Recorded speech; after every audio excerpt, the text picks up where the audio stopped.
नमस्कार, गोड़ लागत है। स्वागत कर वालों के न्यूज़ बिहार के यूट्यूब चैनल भारत लाइव में। भारतीय जनता पार्टी अगर कहीं एनडीए के बचावे खातिर या फिर बिहार में सीट शेयरिंग के फार्मूला के आधा आधा पर ले जाए खातिर मजबूर भई तो ओजे भारतीय जनता पार्टी अब चुनावी रणभेरी फुकैला के बाद, तिथि तय कैला के बाद अपन जो सीट बेल्ट बा वो टाइट कर ले बिया। अब वो हर तेजी से या कतनो झकझोरला के बाद अपना जगह से टच से मस होके खातिर तैयार नहीं है। गोड़ लगाते हैं। स्वागत कर वालों के न्यूज़ बिहार के यूट्यूब चैनल भारत लाइव में। लगातार ये चर्चा चलत रहे कि बड़ा भाई के छोटा भाई के, लेकिन इस सब के बीच जो स्थिति सामने आयल बुढ़ुए वो स्थिति में भारतीय जनता पार्टी अपन सीट बेल्ट के पूरी तरह से टाइट कर ले बुढ़ुए और रैली के बाद या फिर कहीं कि लगातार नीतीश कुमार के दबाव के बाद आधा आधा के फार्मूला तय कैले के बाद एलजेपी के दबाव के बावजूद भारतीय जनता पार्टी अपना के पूरी तरह से अब तैयार कर लेबा और अपन स्थिति के स्पष्ट कर दिले बड़ुए कि एक से ज़्यादा झुकल ओकरा बस में नहीं खे। अगर एक से ज़्यादा झुकत रुए तो वो टूट जाए। इस बात के लेकर के बहुत सारा संदर्भ और बात रुआ भी सुन ले हो खब, लेकिन ये सब बात के बीच अभी तय हो गई बा कि जहां एक तरफ 17 सीट पर राजी भइल, जबकि 22 सीट पर भारतीय जनता पार्टी पिछला लोकसभा चुनाव में 16वीं लोकसभा चुनाव में 2014 में 22 सीट जीत रहे। अब 17 पर आवे के सबसे पहला तो झुके का काम ओजे से शुरू हो गई। निश्चित रूप से कि रउआ चाहे मीडिया इस सवाल पूछी कि आखिर भारतीय जनता पार्टी के ऐसा का जरूरत पड़ल कि वो समझौता के तहत अपन जीतल सीट भी छोड़ दिलस। लेकिन ये सब राजनीति से ऊपर उठ के भारतीय जनता पार्टी के एक बात कहना रहे, बार बार रिपीट करते रहन, दोहरावत रहने बात के कि गठबंधन के धर्म खातिर कुछ झुके के पड़ेला।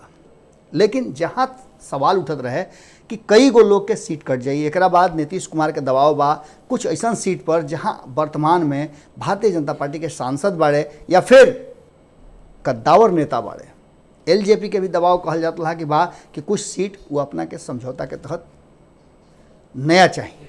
लेकिन ये सब बात के दरकिनार करते हुए भारतीय जनता पार्टी स्पष्ट कर दिलस कि एक भी मंत्री के सीट नहीं खे काटे जात।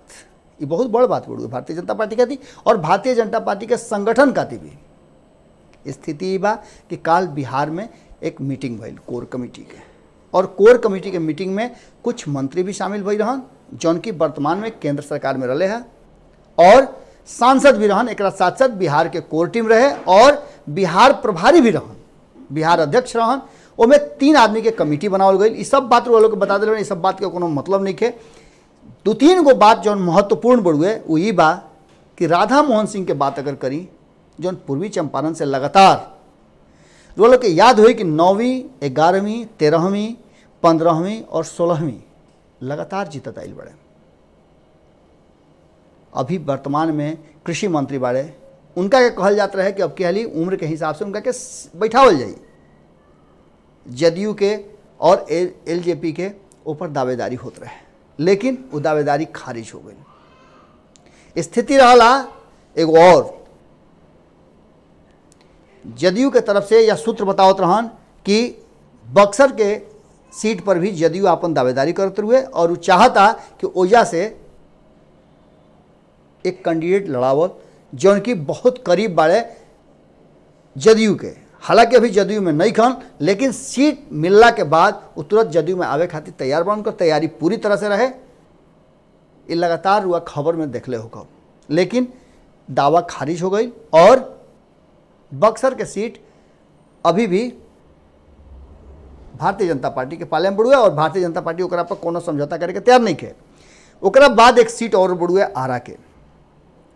आरा में रुआ लोग के पता बढ़ुए कि लगातार जदयू शुरू से ही दावेदारी करते रहे कि जदयू के पारंपरिक सीट हुए ऐसे वो सीट के छोड़े के पड़ी। लेकिन ओजा भी भारत सरकार के मंत्री आर.के. सिंह रहे हैं। आर.के. सिंह के ओजा से पार्टी हटावे के तैयार नहीं थे।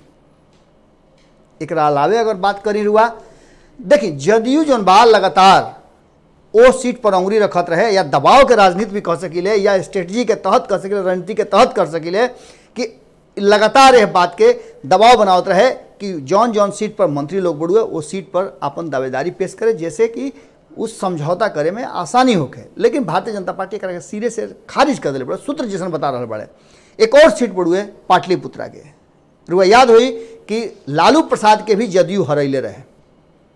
जदयू के कहनाम रहे कि जब हम लालू प्रसाद के हरा सकता नहीं तो उस सीट हमार रहे, बीच में हमने के चूँकि दोस्ती टूट गई रहे, मेरी हई हट गई रहे, यह चलते मौका मिल गई भारतीय जनता पार्टी के और रामकृपाल यादव जीत गए। लेकिन रामकृपाल यादव कोनो छोट मोट नेता नहीं कन। रामकृपाल यादव के पटना में बहुत बढ़िया फैन फॉलोइंग बढ़ुए, ये बात से इनकार कोई ना कर सकेला।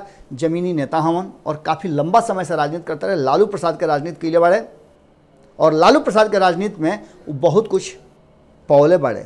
लालू के वो सबसे नज़दीकी सेनानी में से रहे हैं। ऐसे रामकृपाल यादव के सीट वजह से हटाना या एने ओने करना असंभव न रहा। भारतीय जनता पार्टी के खातिर कभी तैयार ना हो सकेला। सबसे जो गूढ़ रहा और ये बात के लेकर के पूरा मीडिया जगत से लेकर के भारतीय जनता पार्टी और विपक्ष ये बात के मुद्दा के रूप में लेवे के तैयार रहा, वो नाम रहा गिरिराज सिंह के। जहां एक तरफ अश्विनी कुमार चौबे भारतीय जनता पार्टी के हार्ड